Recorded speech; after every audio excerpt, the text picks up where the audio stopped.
Hi, my name is Mike Duncan, President and CEO of Battelle for Kids. I'm happy to be here once again to host our second Futurecast conversation.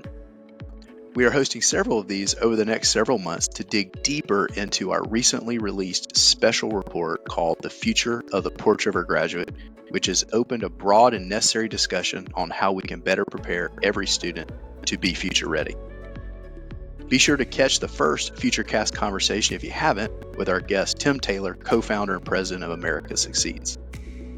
At Battelle for Kids, we have been so fortunate to partner with today's guest in numerous ways, including with the Successful Practices Network, where he serves as the founder and chairman. He is one of the nation's most sought-after leaders and speakers. We are excited to announce he will be on the main stage keynoting our Ed Leader 21 Network's annual event in Indianapolis in October. And for me personally, he is a friend, a thought partner, and just one of the most kind and generous gentlemen you'll ever meet. I'm pleased to welcome my friend, Bill Daggett, to the conversation. Doc, welcome to the episode. We're so glad to have you today. Recently at SPN, you guys released a white paper called A Profile of a Future Focus System. And the last time we spoke, your tour schedule was about as aggressive as Taylor Swift's. So I was just going to say, could you tell us a little bit about how you guys are thinking about a future focus system, and what do you think is happening out there in the field? Yeah, I am, Mike. The world is changing. We all know that. Every educator out there, first of all, knows our kids are different. They're an extension of their technology. They've grown up in a screen-based environment, not in a play-based environment. It's causing them to not be connected well with our schools. Second major issue is that every employer out there, Mike, has got job openings. They can't find workers. That's right. Third issue then is AI just came over us like a tidal wave. And the reality of it is AI addresses both what is of interest and will connect up with today's young people, as well as can help business and industry use it to solve their labor shortage problems. But the big issue is the second you do that, the skills and the knowledge and the attributes our students are going to need to be successful in the world beyond school, Mike, they're not the same skills, knowledge, and attributes that our present curriculum and testing programs are focused on. And so future focus means, kind of having the courage to use our kids' future as the basis of the decision we make, not the schools we have in place. And that's a real tough issue, as you well know, as a long-term superintendent. Yeah, it's interesting that you say that, Bill. I just read an article just recently that talked about the amount of time school-age children spend outside in their neighborhoods playing. It is down more than 25%. And I can just remember, I grew up in this wonderful little rural trailer park, and I can just remember the gaggle of kids, running throughout the community and playing and having conflicts and solving conflicts and problem solving and pretending and just using our imagination. And it seems like that childhood is lost for a lot of young people these days that are having some really serious implications for how they engage at school. Yeah, and it is. And even then when they get a little older, they're not having part-time jobs like they used to. They're not. Many of them are not getting their driver's licenses. They're not dating nearly as much. And all those experiences through trial and error taught us a whole lot of skills. That's right. That are compatible with where the workplace is going, because AI can do what we're trying to teach our kids to do. Right. We've got to teach our kids to do what AI can't do, because no employer is going to pay you to do what technology can do faster, more efficiently than a human being. But again, that's not where our standards, our curriculum, and our tests are primarily focused on. And Doc, in our personal conversations we've had over the years, I know you have the opportunity to talk to a lot of people in technology and business and industry. And what are some of the concerns that they're elevating to you? Well, the people in the tech community aren't elevating it so much. It's the users of the tech are. Mm, mm, Um, I actually think it's going to cause a bigger equity issue than ever before, Mike. right. And the reason is those who can afford it and are connected are going to have the advancing technologies. Those that cannot afford it, are not connected, aren't going to have it. And our schools are not comfortable integrating it deeply. And so it's going to cause more and more of a haves and have nots, number one. Number two is, you know, when it comes to AI, it gets all of its information from the internet. And, there may just possibly might be something on the internet that has a political bias or is downright wrong. Right. And so you got to really be careful how you use the information. I say everybody knows you got to write a prompt, which is, clearly defining what you're asking AI to do for you. But you got to be a sophisticated AI editor.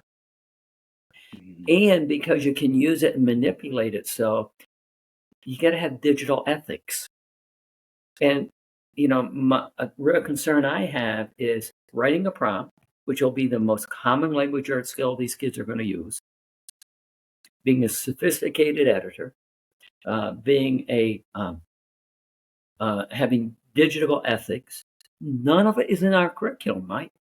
that's And they right. are the most basic skills they're going to need in that future. So when we talk about future focus, it's about skills, knowledge, and attributes. It's all those.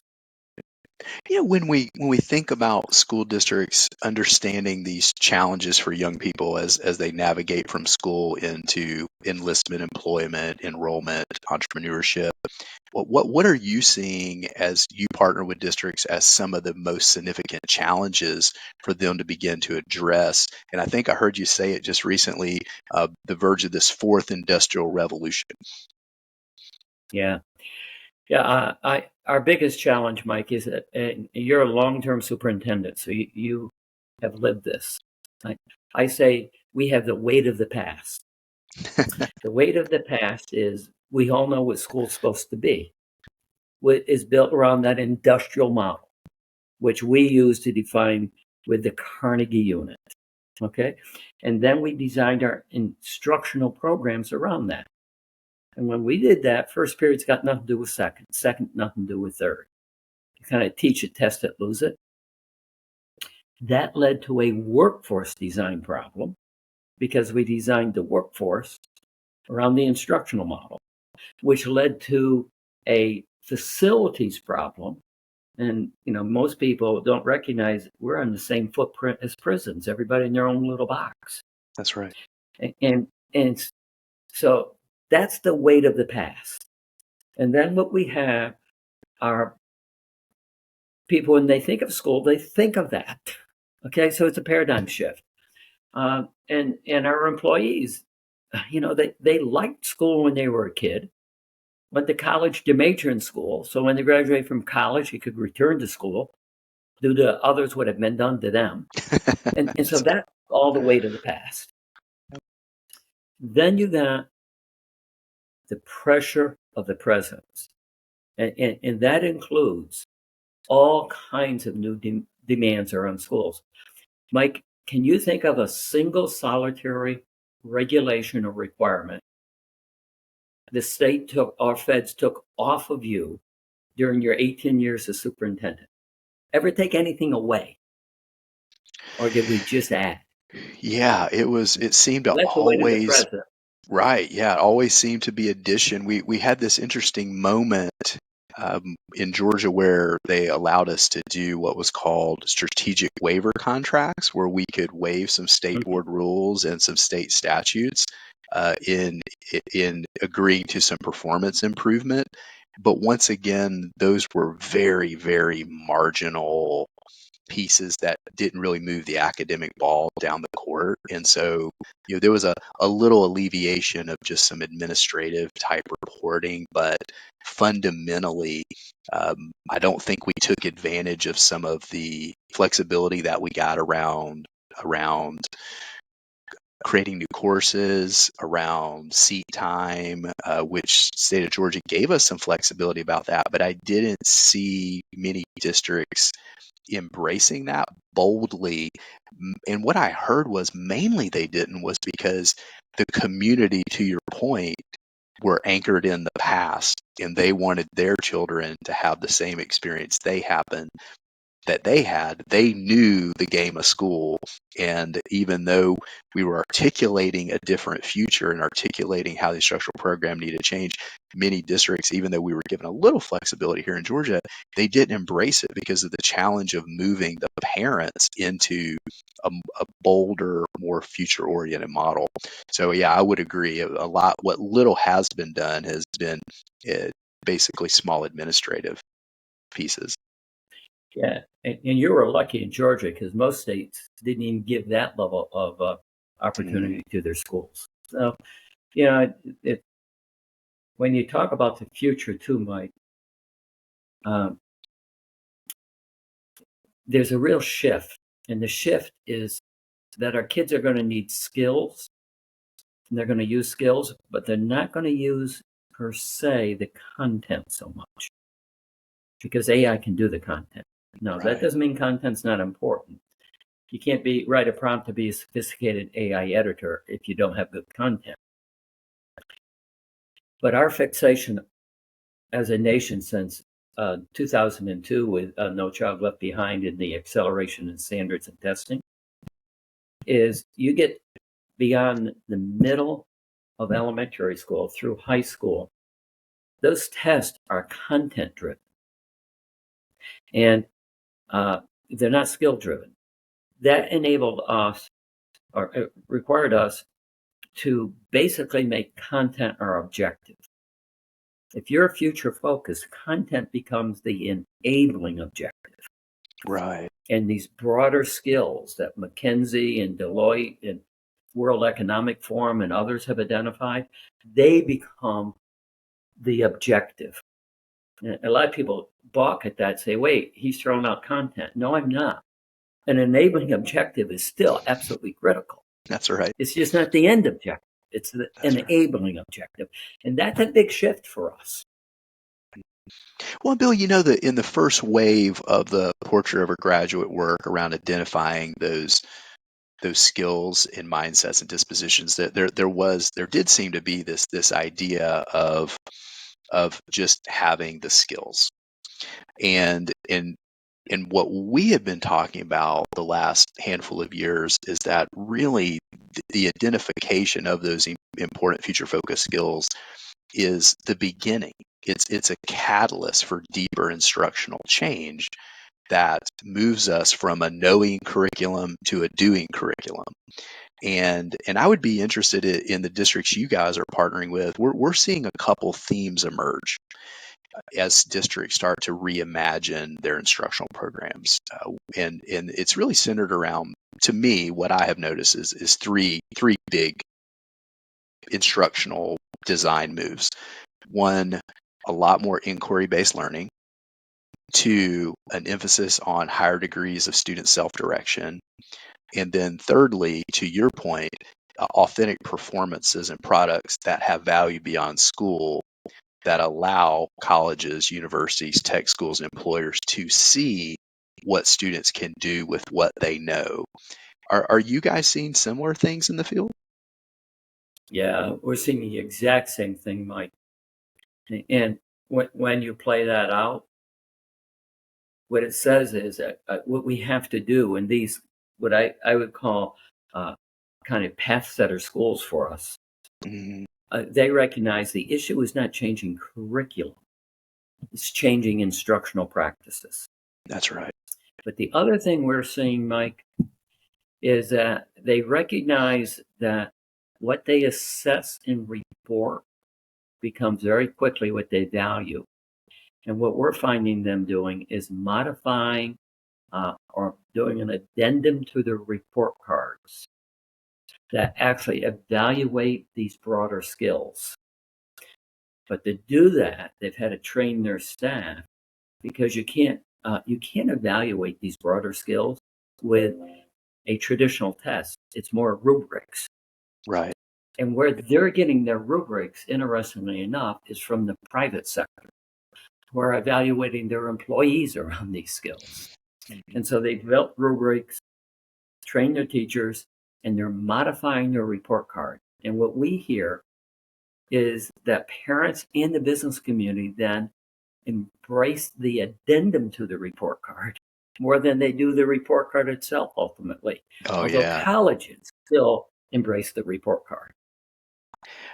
And Doc, you and I had a conversation recently where you were sharing with me that you're seeing a significant amount of interest in local community colleges in rethinking this future focus movement and meeting the needs of business industry. And I thought that conversation that we had recently was just fascinating. And would you share that story of your experience and how this work is moving into the college, the local community college environment?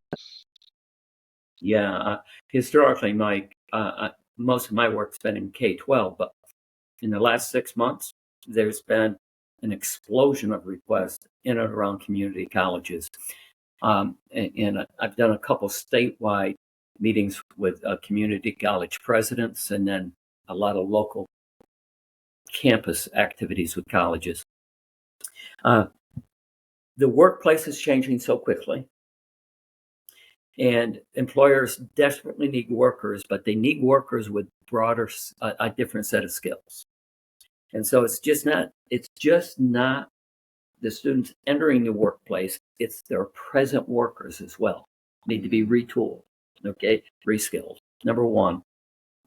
Number two, the community college is closer to the business community in their region than universities are. That's right. Just by the nature of what they have always done. And so they see themselves potentially in a really good position to take advantage of this shift occurring in the workplace and society. And then they're recognizing that their kids won't stay for an associate degree. 22% of kids who go for associate degrees in this country now ever get an associate degree. Wow. 43% of kids who go for a baccalaureate degree ever get a baccalaureate degree. I mentioned earlier, these kids grew up in a screen-based environment. They want everything, therefore, now. And we, as educators, we keep saying it's an attention deficit disorder. I don't even know if it's that. It's just that they will not stick around for a long time. And so the business community has this short-term need. Give me some skills right now.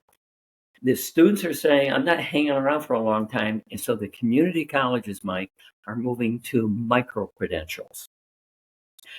And they'll keep their associate degree, but that's not where they're going to have, that's not going to be their bread and butter. It's going to be these micro-credentials. I'll give you just one example. Yeah. If anybody listening, if they would Google prompt engineer and ask how much it pays, and they'll see, depending on the region they're in, somewhere between mid-60s to mid-90,000. Okay? Then if they Google training needed to be a prompt engineer, it's a micro credential that takes 2 weeks to get. Think about the salary I just identified. And so you know who's going after it? Google. Google has something called the Google Information Technology Initiative. They created 5 courses since January, Mike. Oh, wow. They got 147,000 students. And so for higher ed, the future competition might be totally different. And what community colleges recognize is they're going to have to change. They're absolutely going to have to change. Mike, think about this. What did the interstate highway system do to Main Street America? Bypassed it. It wiped it out. Yep. Unless they could really do something dramatically, it wiped that little Main Street out. I believe that the Microsofts, the Googles, the Apples are creating a new main street for education and work and training, especially for the older ages around the community college. Right. Not so much K-12. I think those presidents said we're going to be bypassed if we don't adjust. Mm-hmm. And so that's why that's what I'm up to my eyeballs with community colleges, and they're really fun to Well, deal with. I think it's super encouraging to see aspects of higher ed leaning into this space. And one of the things that we've seen in our partnership with North Carolina and the great work they've done around developing a statewide portrait and performance-based assessments tied back to those is that business and industry was leading that work. And it's really exciting to see community colleges being so responsive to business and industry. And maybe for the first time, maybe the local community colleges are leading and setting some models and examples for local school districts. I think that's it's a very different side of the coin than we've historically seen. I think that's really exciting. I read just recently that there was, I believe, 60% of all workers are going to have their skills disrupted in the next 5 years. And something like more than 40% are going to have to upskill and reskill by the end of the decade. And I think that those are fascinating numbers as we think about the role of community college partnership with local school districts and just the concept of how do we learn, unlearn, and relearn throughout our whole life. And how we know that young people today may have anywhere between 12 and 18 different jobs that could cross different industries. And so the idea of these micro credentialing skills being transferable and portable is a significant value proposition for those districts.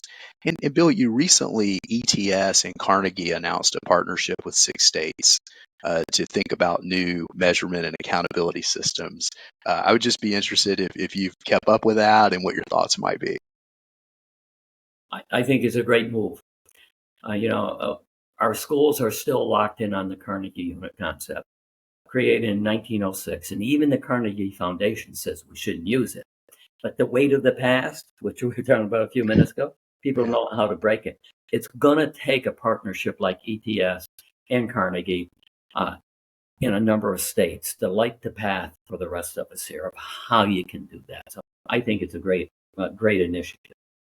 Yeah, and I've been really pleased to see that Carnegie and ETS are curating a broad field of partners to help them think and implement that with a large group of diverse states as well. So I think that's really exciting.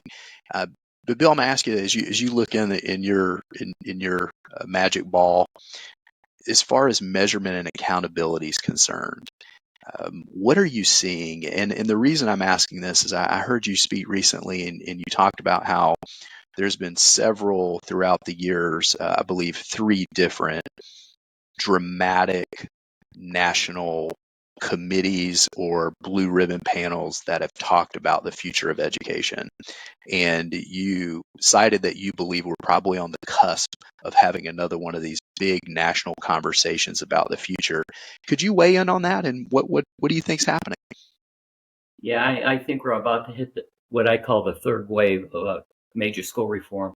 Mike, the first one was back in 1983, before most of our listeners were even in the field, but they may have studied about it. It was called The Nation at Risk. And what happened with The Nation at Risk is business and industry began to put a lot of pressure on elected officials to say that we do not have a competitive international workforce. And they were really concerned then primarily about Japan and Germany. And so they created a commission, and it led to a lot of school reform. But it was business putting pressure on elected officials. 2002, No Child Left Behind. Exact same thing happened.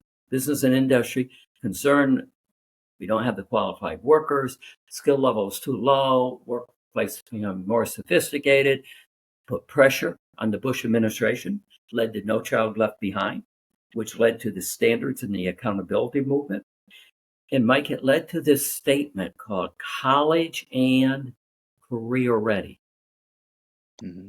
That was their intent, but it didn't get played out that way. It got played out as college ready. It did. Next grade, That's right. next test, next level of education. Yeah. Back in '83, and that's when I first got on national scene, Mike.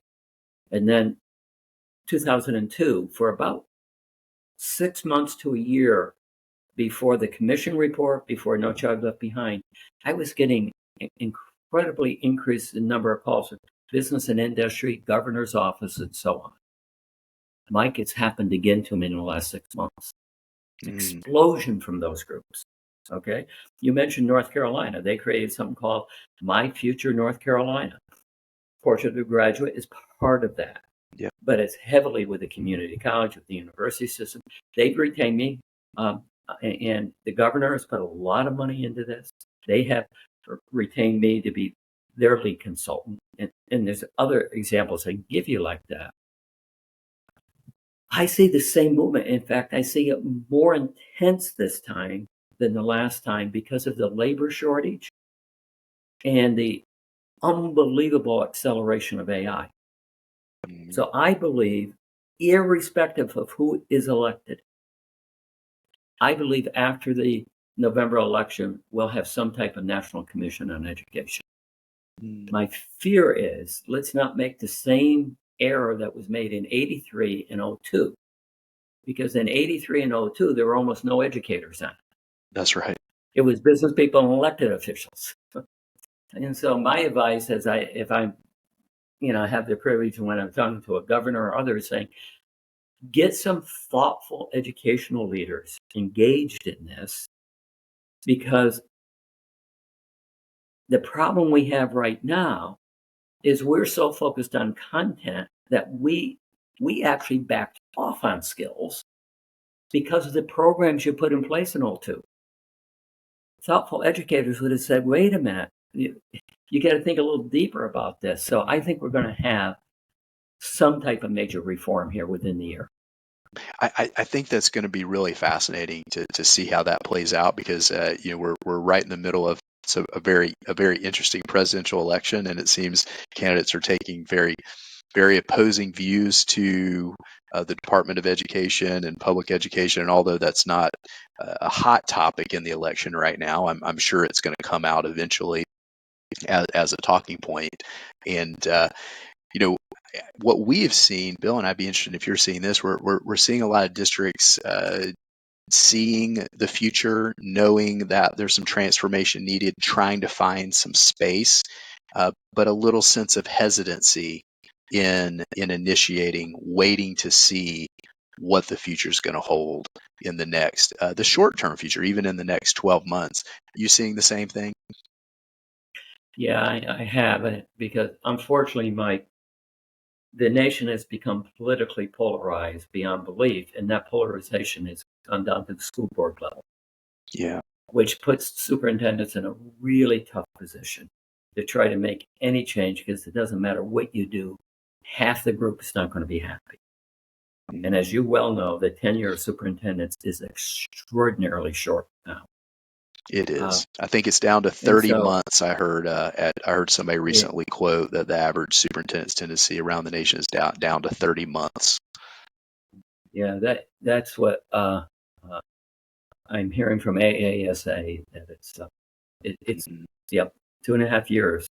And as you know, the first year you just basically got to listen. And now what's happening is in the second year you're on your way out.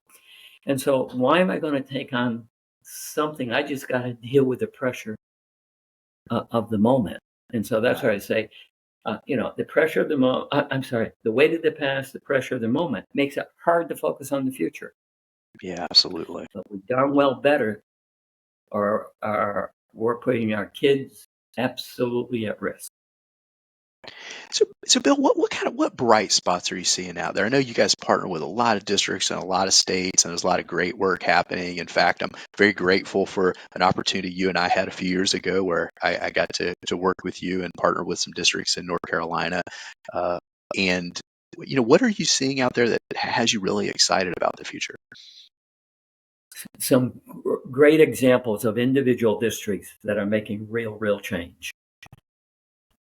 Our challenge is we got to bring those random acts to scale.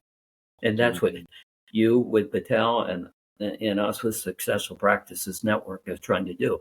Mike, I think your network is a marvelous place for a school district to connect up with. And so to me, that's a real bright spot. Because within that network, and you know this better than I, you've got some real movers and shakers. Oh, yeah, And absolutely. if you're a superintendent, you very much need to have other people to talk to that's out of your immediate pressure cooker that you live in every day. Your network provides them that. And I think that's how we're going to bring the random acts to scale. Yeah. It is activities exactly like that. You know, Bill, and it sounds so self-serving at this point, as I now am a part of the Battelle for Kids team, but I was a part of the Ed Leader 21 network for over a decade, and you know, well before I entered this role with Battelle for Kids, you know, I told superintendents that network changed my life. It changed my career because I was getting to spend time with Brian Troop in Ephrata, Aaron Spence in Virginia Beach and Loudon, and Karen Chesser from Boone and Fort Thomas, and now Durango, and Amy Cashwell from Henrico, and you know, and the list just goes on and on and on. So many amazing superintendents, amazing thought leaders that come into that space and share their learning and share the trials and tribulations. And you know, this work as a superintendent can feel lonely, and especially if your state doesn't have a forward lean, I would say it can feel very lonely. And I'm just so grateful for that opportunity to get to know those superintendents, and there's so many more that's out there.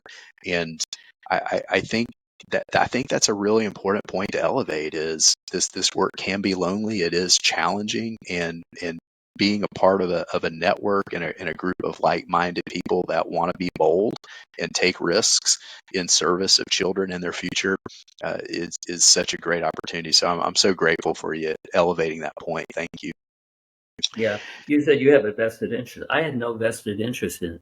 You know, I just think it is a great example to provide that superintendent and her or his leadership team incredible support and the ability to think out of the box a little bit. And, you know, a safe space, but also a place to, because I think you know this about your network. It's not just your events. It's that when you are in Ed 21 Leadership Network, Mike, you picked up the phone and called other people because you had met them there when you had an issue. We desperately need that networking if we're going to bring great practices to scale. Yeah, I really appreciate you saying that, Bill. And we're so grateful that you've agreed to keynote our Ed Leader 21 conference in October in Indianapolis. And anybody that's listening to the call that's interested in being a part of our annual event, please reach out to us at bfk.org. Bill, we're going to wrap up. What would you want our listeners to know that I haven't asked a question that prompted that response? Gee, Mike, I think you've asked all the questions. I guess it's not so much a question, but an observation. We inherently want to do this, but we get lost along the way. If I can encourage people to think about our children's future more than the institutions of our past as they make daily decisions, we will be doing a great service to not only the students, but to our nation. We need to love the kids and their future more than we do the schools we manage. Oh, I love that, Bill. Bill, it was a great honor to be a part of the SPN team a few years ago. I'm so grateful for that opportunity that you extended me to be a part of the SPN family. How can people listen to our recording today? How can they find you guys? Just Google Successful Practices Network or Google me, Bill Daggett. My email is bill@bdaggett.com. And we'll be glad to respond to any questions you have. Yeah, well, it was a Thanks, great Mike. joy. It was a great joy being a part of the SPN team for a couple years there, and working with Robert Peters and the great team that you have there. It was a wonderful experience to which I'm incredibly grateful. You guys are doing great work, and we see you guys as such a valuable partner, just as we share thoughts and how we can help support districts around the country. So, Bill, I just want to say safe travels to you. I know that you have the Taylor Swift schedule coming up over the next few months, and you're going to be everywhere doing a lot of great things. And we're looking forward to seeing you in October. And again, I appreciate your friendship, and it's such a great opportunity to be able to speak with you today. Thanks, Mike.